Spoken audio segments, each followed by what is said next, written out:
Hi, and welcome to the Faxon blog and podcast.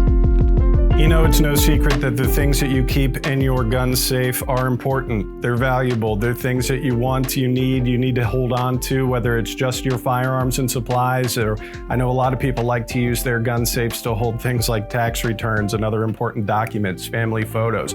All of those things are incredibly important. And to help keep better track of it and better maintenance on those items, Lockdown has a series of devices and utilities and tools to help keep those things that you treasure safe.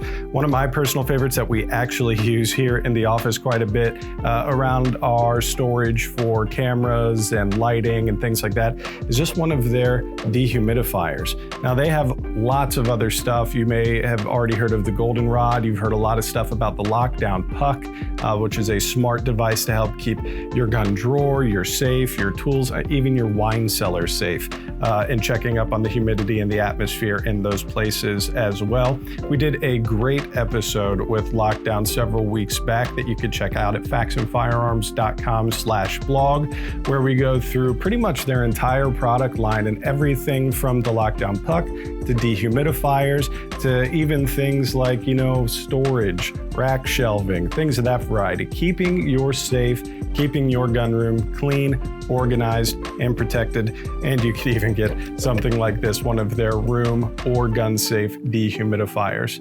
If you're looking to organize that space in your home, again, whether it's for your gun safe or just anything that you hold valuable, we'd recommend you go to lockdown.com. Hi, and welcome to episode 35 of the Faxon blog and podcast. We're excited you've joined us today. We have a great show lined up. Hannah Lentz is here from Premier Shooting and Training, just down the road from us in Westchester, in the greater Cincinnati area. She's going to be talking with us a bit about the ATF. Hannah's going to be walking through with us everything from what ATF compliance looks like for a shooting range and shop like theirs, as well as some of the things that have come up as far as background checks and forms and identification for purchasing a firearm, especially since the COVID-19 pandemic. So Hannah has a lot of great insights, and she'll also be sharing a bit about what they do at Premier Shooting and Training. Also coming up on Jay's World of Eats at the bottom of the episode, we will be giving away a set of Caldwell Emax Shadows and a Yeti tumbler. So make sure you stick around for Jay's World of Eats to figure out all the ways to enter for that as well. So without any further ado, let's turn it over to our conversation with Hannah from Premier Shooting and Training. All right. Well, as promised, Hannah Lentz from Premier Shooting and Training, just down the road from us here in Cincinnati, is with us today to be talking a little bit about what it's like behind the counter and also handling the ATF, because Hannah, you are the ATF Compliance Manager for Premier, is that correct? Yeah, the ATF compliance person and the operations manager. Okay, great. So one of the things that I think that happens is people just see the ATF and it's just like this, it's like the IRS. It's like this big looming monster that nobody really knows everything about, or, there's lots of, rumors and myths and like run-ins, just like anybody who's like, if you do your taxes this way, or if you fill out a form this way. But, what role really does the ATF play for a facility like yours, where you are a shooting range, but you do transfers and you do firearm sales? How are they involved in your day-to-day? Yeah, honestly, day-to-day, they're not super involved. I mean, obviously, they want to make sure we have all the firearms that we're supposed to have and make sure that we're following all kinds of procedures. But on a day-to-day basis, we don't really think too much about it. Yeah. We run, obviously, background checks for every firearm sale so that, they monitor that, but they monitor it remotely. Mm-hmm. It runs through a computer and they check them that way. Yeah. We've only had one inspection and we've only been open 5 years. So that went pretty well. They check everything for about a year worth of data. And if there's no problems, they're like, okay, you guys are good to go. We'll see you in another couple years. Right. The biggest thing that I would say that they check is what's called an ATF trace. And it's just making sure that we're, doing the proper paperwork for it's like a spot check kind of thing. Right. And it can happen if like a firearm's lost or stolen. So if I lost my firearm and I reported it to Westchester Police Department, the ATF might need to get involved to make sure that it was legally my firearm in the first place. Right. That kind of thing. And they'll call in a check to Premier and say, hey, did you sell this gun to Hannah on such and such date? She's reported it stolen or something like that. Got it. So as far as like, you kind of having this dual role with operations and as well as handling, ATF compliance, what is your day to day? With both of those things in mind, is it a lot of background checks? I mean, what is like when you come in for the day, what do you have to do? Yeah. So basically the operations side of the business is just getting the building open. So that's the biggest thing. ATF wise, it's checking the background checks for the day. So if a customer has a background check and the ATF doesn't give them an answer right away, they come back as what's called delayed, which just means that ATF needs to do more research for their background. We use the NICS background check system. I'm sure you guys have heard of it. Sure. So if it comes back delayed, we just have to wait a couple business days. But every morning we log in and we check it to see if it came back early or something like that. So that's usually the first step in my day. The next step would be checking all the rental guns and making sure that they're all, where they're supposed to be, make sure the ones that went out for cleaning have come back, that kind of thing. Got it.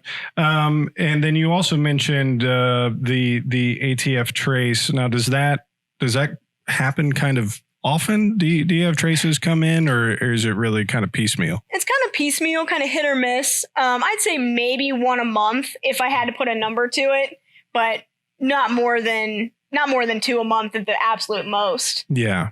And it also, you were nice enough to give me some points ahead of time on some things that you have to do.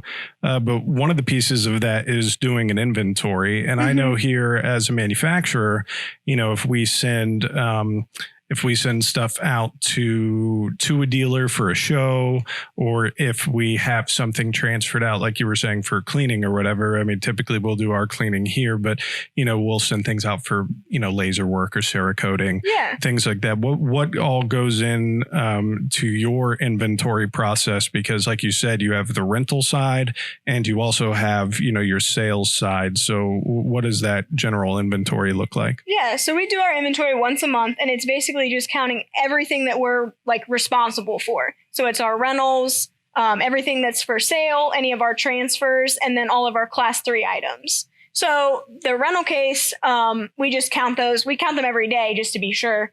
But then every month, that's part of our inventory technically, even though they stay there at Premier all the time. So you're just checking all the serial numbers. And basically we use like a little handheld computer, type in all the serial numbers. And then at the end, it prints a report and it says, hey, double check that you still have this one, or where's this gun, that kind of thing. And you just go through and, human error. So sometimes we're just walking through the line. And it's like, oh, I just skipped that one. Yeah. And you mentioned class 3. Now for those who, maybe don't know what would be considered a class 3 item, what would those be? Oh, they're NFA items. So they're items that you can't just buy right off the shelf. You've got to go through a little bit bigger background check for, fill out some different forms. So silencers, short barrel rifles, those kind of things. Got it.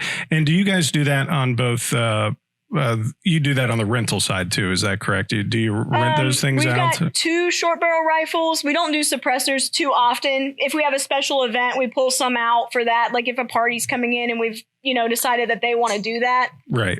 Just for the normal public though, no, just because of how dirty they get, and the price of ammo is pretty expensive to shoot the best stuff through them. Yeah, absolutely.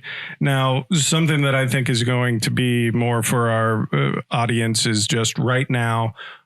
This has been a recurring topic. It's kind of ironic. We started this show in February, and so we got maybe 2 shows in before the pandemic hit, and then all the civil unrest stuff, and then the big spike in firearms and ammo sales and all the things that go along with it. And part of this, as you know, there are so many new gun owners. Now, this wasn't necessarily on the list, but I know that my coworker here, Kurt, had to go to Premier early in the pandemic because he had ordered something, and he had just mentioned the amount of people that were there, just like wanting to go to the range and try it. I mean, how have you guys been able to handle that, and kind of what have some of the processes been as far as wanting to welcome new people in, but also you got to deal with how many people are allowed in the store during the pandemic. You also have to deal with all the social distancing stuff and whatever else comes down from the governor. So what has that played out like for Premier? Yeah. So basically, obviously, safety is a huge thing for us, especially with new gun owners that maybe have never shot before at all. Or we had a lot of people buying firearms that had never even picked up a gun before. Right. So we're kind of fighting that uphill battle, being extremely busy, limited on range space because we had to use basically every other lane for a while. Right. So it was what we kind of created a new thing for us, which is a personal safety officer. So we just kind of schedule with new shooters, and then one of our staff takes them out and shoots with them.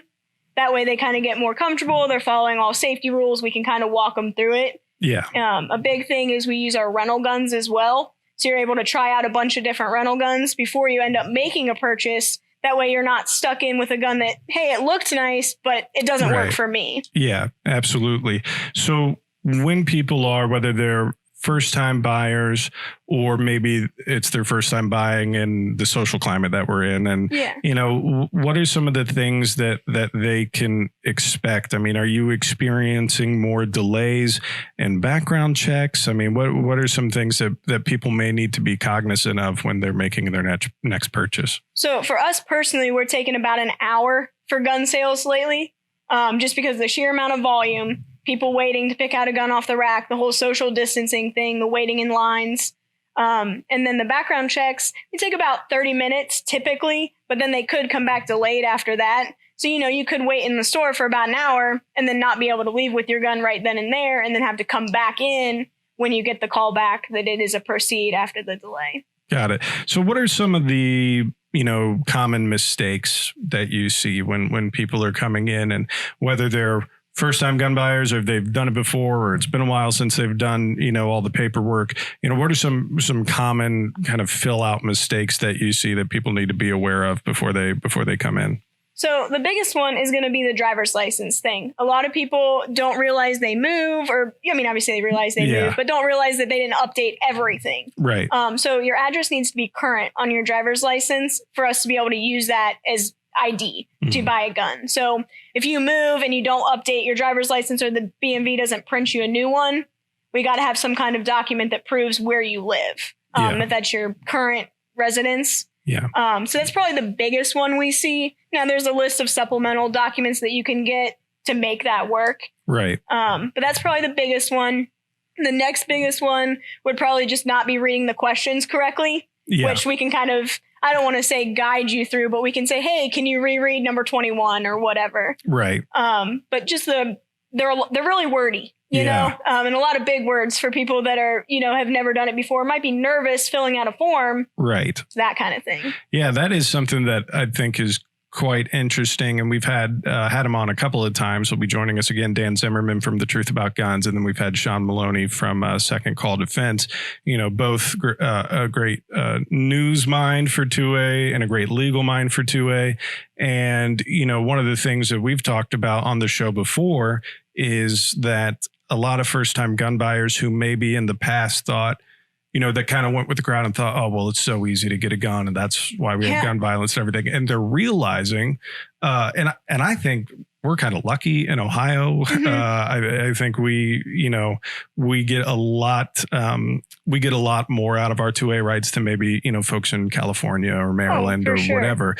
But I think people are starting to realize more, hey, there's more that goes into this. If I'm going to go buy a gun from a reputable dealer, you know, not just like hawk something or buy something at a trade or a swap show or something like that there's more that goes into it. Have you witnessed people that have been kind of like perked up by that? Like, oh gosh, I didn't know there was so much that I had to do, paperwork and documentation and all this. For sure. Going back to the whole driver's license thing, they're like, well, I updated it with the BMV. Why isn't this okay? Well, I don't know that you've updated it with the BMV. So like, I just need, you know, and they don't understand why it's such a big deal for that. And then they're like, what do you mean you're delayed? Well, I mean, that's just how it works sometimes. Like, I don't have any control over it. Yeah. So I think that's kind of a shock to people. Yeah. Like you were saying, they think you can just walk in, walk out. Well, sometimes you definitely can. And especially if you have your CCW, because as long as it's new enough, that counts as your background check.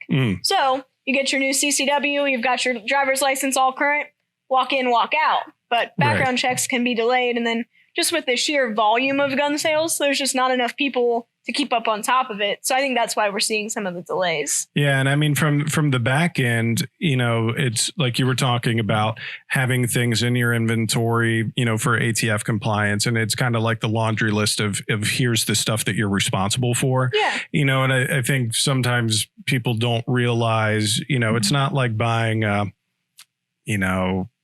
a guitar or something that has a serial number where once it leaves the store, it didn't get assigned to anybody. I mean, that serial number, that gun is then registered to you. That is like you're doing the transfer because it comes, like if we sell something to you as Premier for you guys to sell, we transfer it from us to you. Right. And then you have to do whoever, transfer it out to, whomever you're going to send it to or sell it to. Right. So basically that's kind of how the tracing thing works. So if Faxon manufactured the firearm, they would call you guys first, and then you would look at your bound book and say, on such and such date, we transferred that to Premier. Then they would call us at Premier and say, Faxon said they sent this to you on this date. Did you receive it? Then who did you sell it to? And then we go through that whole trace. That's kind of how they back end into it. Right. Yeah. Lots of moving parts. It's not like we sold it. It's out in the wild world. Right. There's you gotta a lot be responsible more, for them. Right. There's a lot more going on there.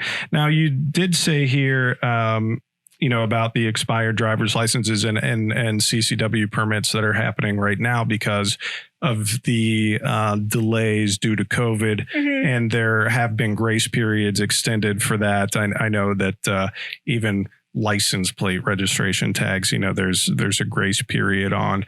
Have you seen more CCWs getting updated as time goes on? Has that kind of started to uptick a little bit? Yeah, so the grace period did work. For us personally, Premier couldn't accept them because our system doesn't like it. Yeah. Our system won't let you put in an expired driver's license because it's like, hey, whoa, you're making a mistake. Right. So we couldn't accept them, which was kind of frustrating from some of our customers because legally it was okay, but for us it wouldn't work. But now pretty much everyone's mostly caught up, because they're starting to open back up a little bit. Yeah. CCW appointments are extremely hard to come by from right now, from what I can tell. We're filling all of our classes on the weekends, but then people can't get in until December, January timeframe to get their actual license. Right. Yeah, that's another thing. I mean, the uptick, not just in sales, but since you are a training facility too, which is great to see that people want to get trained, and whether it's for CCW or just basic firearm safety, that they're not taking it lightly, that they're moving into it. Again, there is the frustration because there's only so much you can do and so many classes you could offer and so many hours in a day. But it is nice to see that people are taking that to heart. What is this new form that started in, you said that started in the month of May? What was that? It's basically the same form. It's still a 4473, what you have to fill out to buy a gun. They just rearranged the form a little bit. The questions stayed the same, but it's just a different order. And I think they tried to make it more user friendly. So that the questions are mostly the same. You've got a couple different blocks that break it out a little bit so you know what you're answering a little bit easier. Right. And then the biggest thing was the firearm information is now on the front page with the customer information. So when you're flipping through as me checking all the forms, I can see the firearm section and the customer name right there instead of having to flip through all 3 pages to try and get all the information I normally need. Gotcha. And same thing, even if it is supposed to be more user friendly, if somebody's used to filling out the one form one way, you gotta pay attention to what you're reading and writing there. Now there's a question that's on those forms. Have you ever seen people say, yes, I'm a fugitive of justice? That's our biggest, what do you mean? Do people actually answer that? I mean, almost every gun sale that I do for a new customer, they're like, do people actually answer yes for a fugitive to justice? And I usually say, well, yeah, that's why we have Westchester on speed dial. Yeah. Just say, hey, we got one. they filled it out. That's pretty great. And then just in general with the delay in the status of background checks, I mean, do you see an uptick in percentages just with how many people, is it 1 out of every 10 people that comes in? Is it 5 out of every 10 people that comes in? Or, what do you think the uptick has been? I I'd say it's more like on the time of the day kind of thing, because, all the gun stores are all trying to use the same background check thing. So when people more often come in, 1, 2, 3 o'clock time frame, then closer to the end of the day, we're seeing more delays then. And then on the weekends, we see a lot of delays. I think it's just because of the number of gun background checks going through the system all at one time. Yeah, and I think some of the data that was released last week, sales were, up over 130% year over year. And a couple of months ago, Pat, our director of sales, Kurt, and myself did a webinar with Expert Voice. And one of the things that came up was by July, there had already been more background checks from January to July for firearms in the United States than there were in the entirety of 2019, which is just mind-blowing, boggling, right? Just totally mind-boggling. But with that, since you are more than just a gun store, why don't you just tell our audience a bit about Premier and how you guys started out, and kind of what are the things that you offer at your facility? Yeah, so we started out as a family business. So it's me, my dad, and my grandma. My grandpa also manages it from down in Florida, so that's pretty cool. We just kind of started out as an idea, like, hey, my dad used to teach CCW all the time, and he got kind of tired of moving around, like going to different ranges. He wanted his own in his own classroom, that kind of thing. So basically the idea was you got to have the gun range to drive the business in, right? Mm-hmm. But we're really about the training.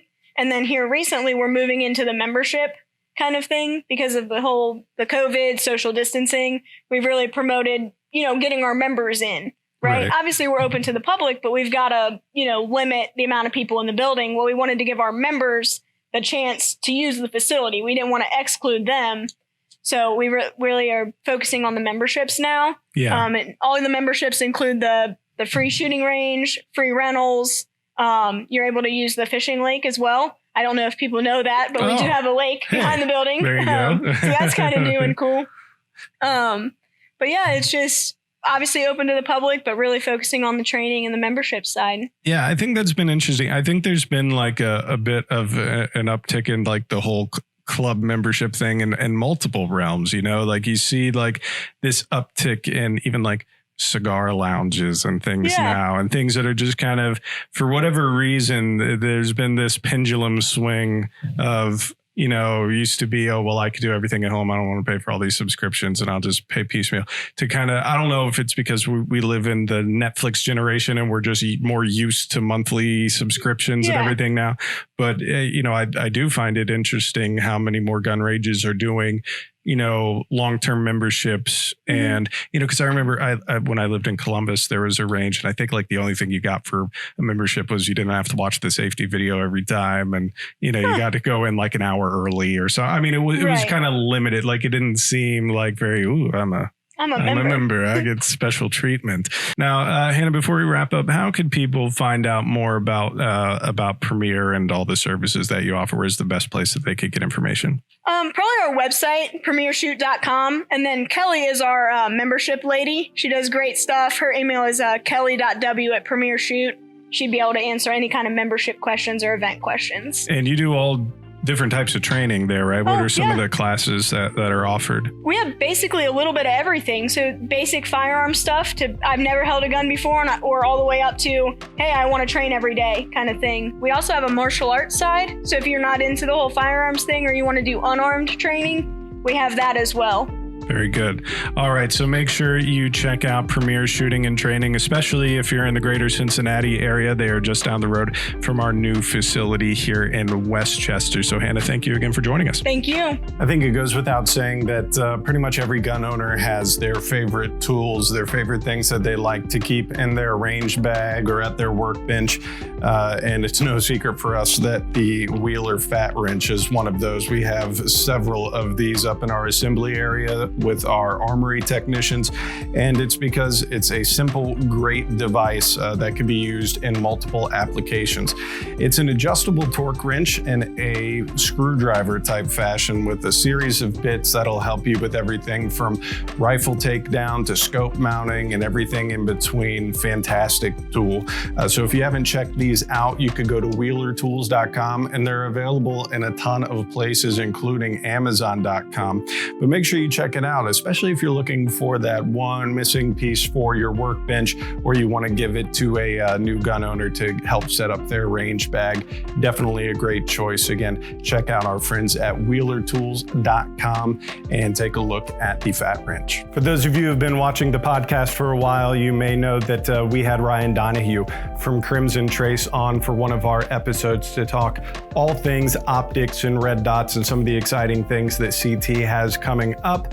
But I just wanted to share one of my personal favorite products of theirs, and that is their Railmaster Pro, the CMR 204. So not only is it a tactical light, it's also a laser, and it has all of the industry-proven technology that Crimson Trace has been known for so many years. But they're not just limited to things like lights and lasers. They've made a big splash in the electro-optics game, whether it's looking at something like a traditional rifle scope, or maybe even their new battle optic, which you may or may not have seen in some TV shows and movies recently. They have a lot to offer. So obviously, you're going to be seeing some more stuff of Crimson Trace popping up with us here at Faxon Firearms. You may have even seen it staged on our limited edition Mustang rifle that came out in the spring of 2020.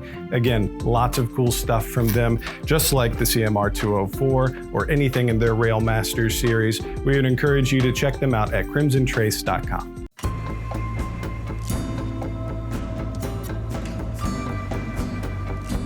Welcome back to another installment of Jay's World of Eats. Again, playing with the setup all the time, just changing things on you. It's really gotta throw me off every week here, Dustin. Making you all uncomfortable. But this week, the segment is brought to you by our friends at Caldwell. We're going to be giving away another pair of Caldwell EMAX Shadows, active noise cancellation, not only earbuds, but also ear protection for the shooting range, or even if you're just working with tools, working in the garage, that kind of thing. They're excellent. Take calls, listen to music, and protect your hearing at the same time, as well as a Caldwell Yeti tumbler. So you can find all of the information on how to enter for that at faxonfirearms.com/blog. And click on episode 35. Very nice, Dustin. Yes. Sounds like a great prize. It's a fantastic prize. Yeah, 35. Number 35. Man, nice. We're getting up there. Nice. 35 weeks of podcasts, man. Yeah, it's plus a couple extra ones in there. It's a rough schedule there, you know. I mean, gotta keep it up. Gotta feed the beast. Yeah, right. Which Feed the Beast, excellent segue into what we're going to get into. I am working on the segues. Not the scooters. Yeah. Which at this new facility, since we're all on one floor, you know, that was a big thing about moving here. You know, shipping and assembly finished goods, that was all on the second level.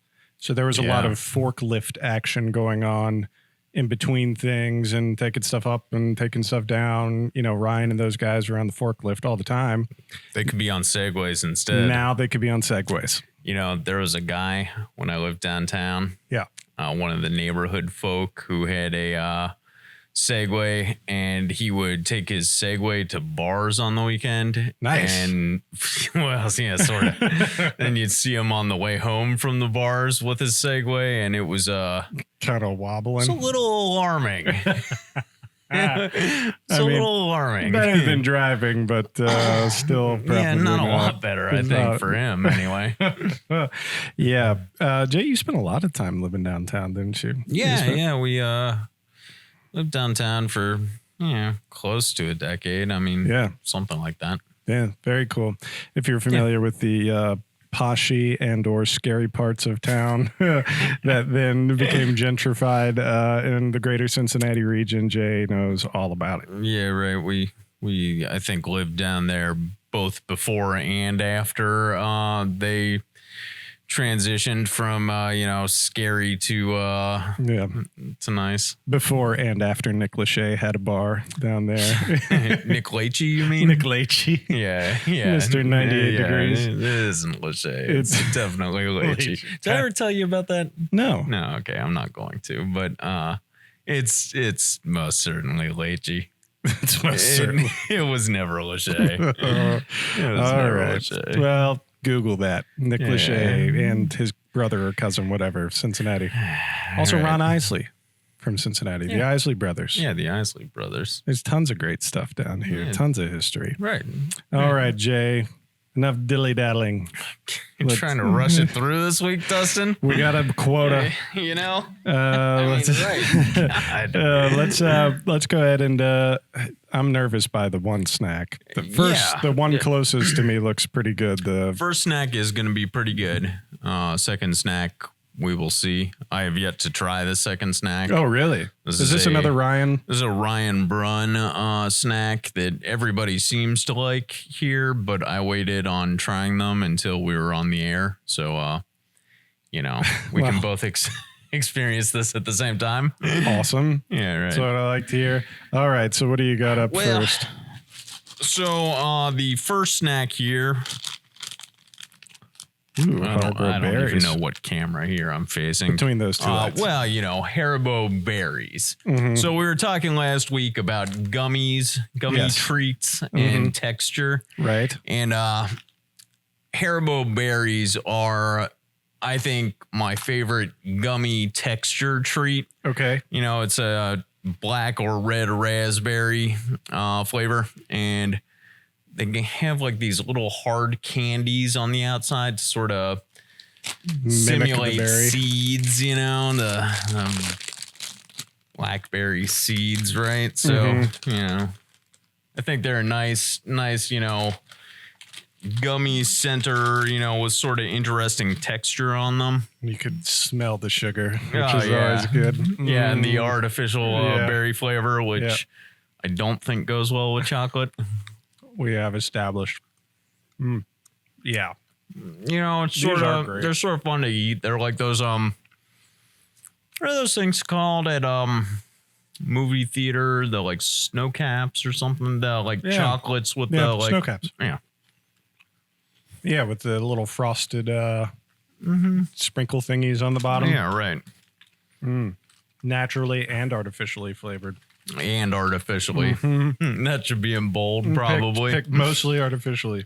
With this little yellow bear guy. I'm a big fan of Haribo gummies in general. I think they have pretty interesting varieties. I think they got the corner on the market. Right, you got like the twin cherries and the gold bears and the snakes, the like sour and sweet snake thing. Right. The fruit punch. I don't know if you've ever had the fruit punch. It's it's big like fruit shaped dusted in sugar sort of gummies. They're pretty good. That's where it's at.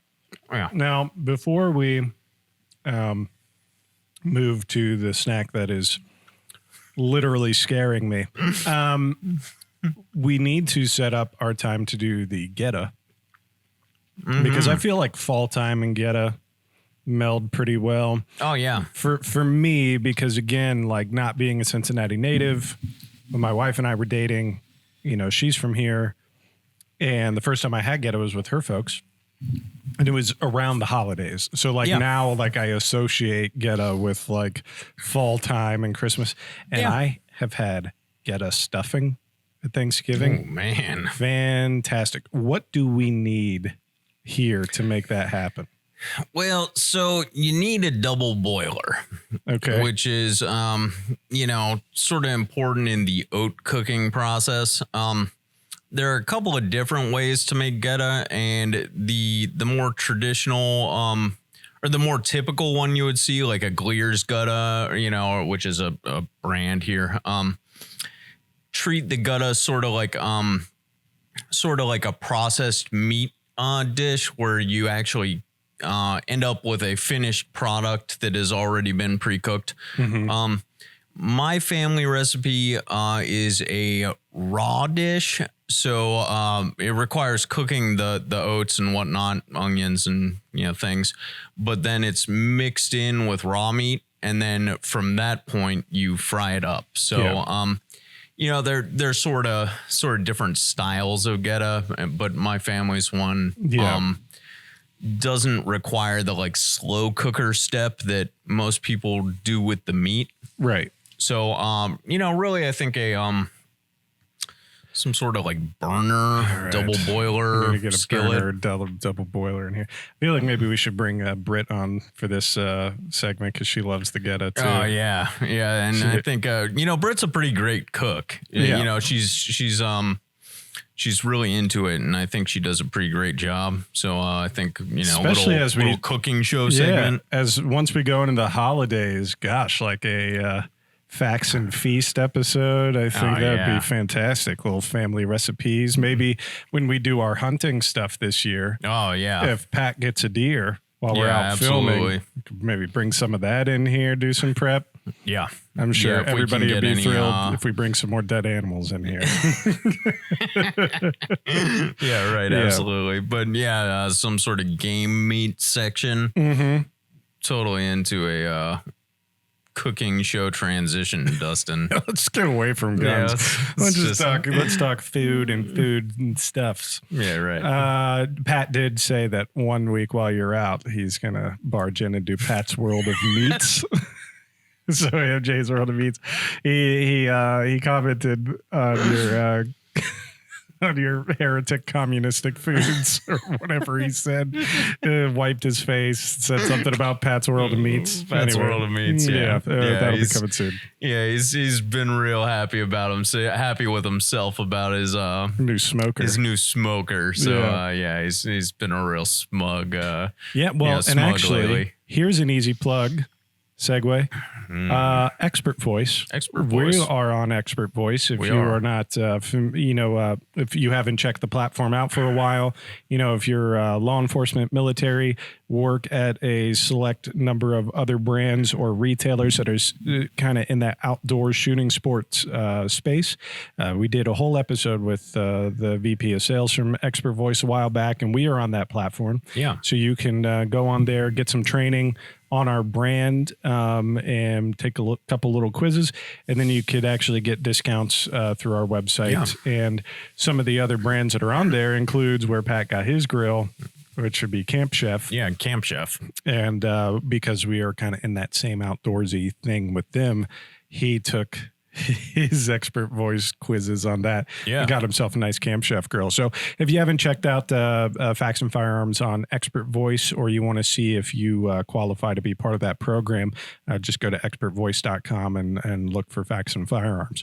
Yeah. Yeah, absolutely. All right. I think I've tampered myself enough. Let's All go ahead right. and take a look at these. So, Can I tell you that the anatomy of these are making me uncomfortable? yeah, I'm sort of with you on that. It's I don't like it when my food has tails, right. They look a little like some sort of creature. like a tadpole. Yeah, like a tadpole. Yeah, exactly. Yes. Or something Right. else that I won't say on the air. Yeah, right. Yeah. Yeah, something. So these are from Ryan Brunn, head of shipping.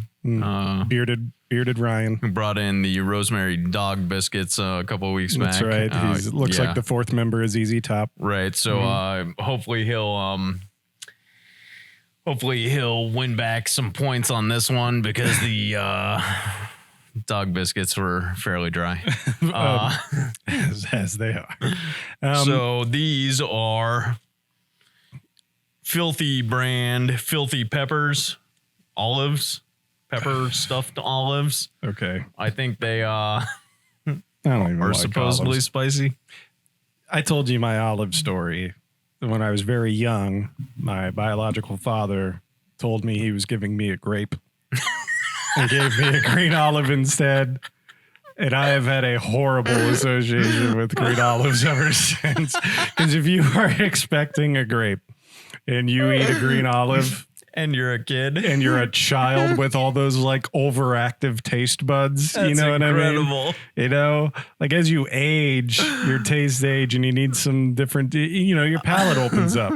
Kids, it's sweet, it's salty, it's savory. Those are like the only things you want. Oh, and, God. And then you get whatever the heck an olive is. It's a green olive. Yeah. That's terrible. Yeah, it was bad. God, what a monster. I can't wait to use that sometime on An offspring Yeah. or a small child at a family small gathering. child. It'll be good. Yeah, that'll be good. All right, let's go ahead and dive into it. microphone. I also think it's something about aged produce type items. Like I could get down with pickles and stuff like that, but something that just like, hey, you let this sit in vinegar for 5.5 years, still good. Like it's like, yeah, really? Are you sure? There you go, Dustin. What's up? Yeah, right. It's it's a little tadpole-ish. The green sort of, so like that amphibian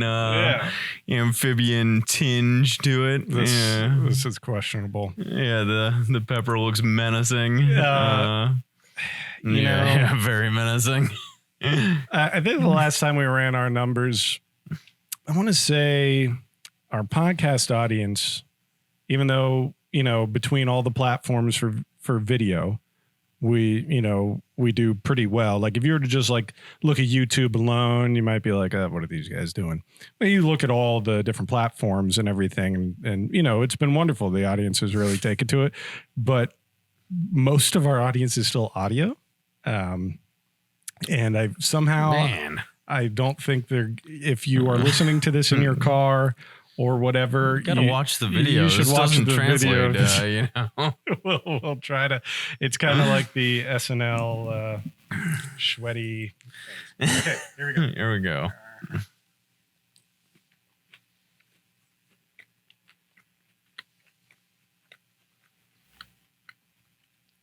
Whoa, that's spicy as hell. That's pretty hot and vinegary. Oh, Ryan.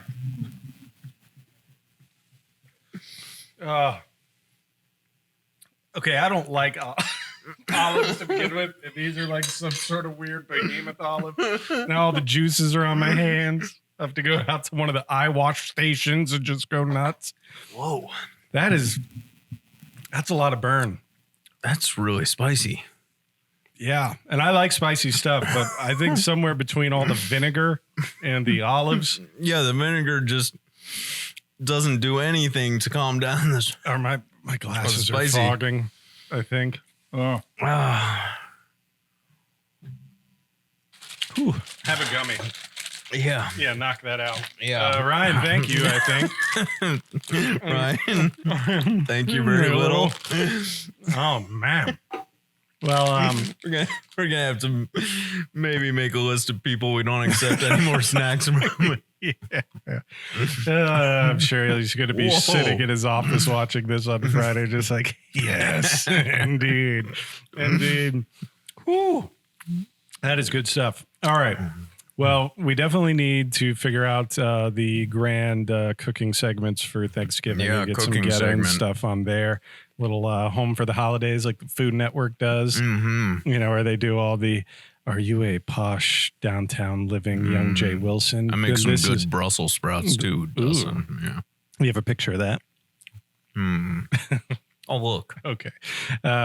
Or like, they try to gear those shows to like different demographics, have you ever noticed that? Like some of the cooking shows that are like on the lead up to the Macy's Thanksgiving Day Parade. Right. And it's all like, are you a downtown hipster? Here's how to make your meal that all your friends will love. Are you incredibly lazy? Here's a 30-minute meal. Are you worthless? 30-minute one-pot meal. Yeah, exactly. Would you like to... Have you seen the things where they make an entire Thanksgiving dinner in the dishwasher? That's a real thing. This is a random stream of consciousness, but that just popped into my head. Wonderful word association. You wrap it in freezer bags and stuff like that, and you make the entire thing in your dishwasher. Right, sounds delicious. Maybe like some steamed. The family gathered around as you pop open the dishwasher and unload some Tupperwares and the turkey. I also think you have that deal where are you you have rinse aid and stuff in there. Like, do you deep clean your dishwasher beforehand? Put it on the pots and pans. If you have ever made dinner in the dishwasher, please email us. Yeah, I need to know how that turned out. But there's all kinds of stuff. But yeah, are you oh my gosh, I have 11 phones. Dustin. Rookie. I know. Rookie. Amateur hour. Amateur hour. We, with our phone system here, rings my desk phone, both cell phones, and my iPad. You know, have you ever seen those, back to the dishwasher? Yeah, back to the dishwasher. Those moonshine makers who will take jars of moonshine and put like Jolly Ranchers in them or something and put them in the dishwasher to melt the Jolly Rancher into the moonshine. That's a good idea. Yeah, it's sort of cool. Although it reminds me of like when Zima was still a thing and people would just throw a Jolly Rancher in a Zima. Oh, God. The thing with the moonshine stuff, though, and I believe this was Brian Regan, the stand-up comic, had brought this up, so this is not necessarily my own thought, but I do agree. Remember they did that Moonshiner show? I don't know if it's still on. You remember that? They did like a reality show. And I don't really have a TV, Dustin. Okay. So there was this show, Jay. It's on a television, invented back in the 30s, became pretty widespread in the 50s.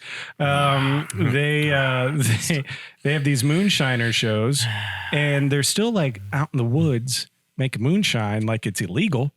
And it's like, prohibition ended a long time ago. Like, you don't need to be like, worried about the I think they're just dodging taxes. At this point, I think. How you dodge your taxes? You're on TV. Yeah, I'll sign up to do this show.